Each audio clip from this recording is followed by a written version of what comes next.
news naman po tayo, Idol. Noong nakarang Sabado, nato ngayon po ng tatlong barangay, Geset, Pantal, and Maluwad.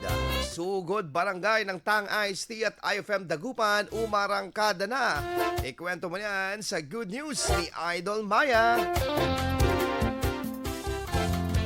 Nagsimula ng mamigay ng saya at papremyo ang team ng IFM Dagupan para sa Sugod Barangay with Tang Ice Tea nitong Sabado, May 31. Hiyawan, palakpakan at tawanan ang naging mainit na pagtanggap ng mga residente dahil kasama ang Tang Ice Tea, nilibot natin maging ang kasuluk-sulukan ng tatlong barangay na ating napuntahan, ang Barangay Maluwad, Pantal at Bunuan Geset. Dala ang ating regalo at papremyo mula sa Tang, 10 sari-sari store owners kada barangay ang ating nasugod para bigyan ng regalo, samantalang humigit kumulang 150 individual naman kada barangay ang naabutan ng papremyo para sa ating palaro sa roleta. Ngiti sa mga labi ang sukli ng mga nahandugan naman natin ng product sampling. Antabayanan lamang, Idol, dahil ang Sugod Barangay with Tang Ice Tea at IFM Dagupan ay muling maghahatid ng saya at papremyo sa mga susunod na linggo. Yan ang ating good news. Ako po si Idol Maya, Tatak,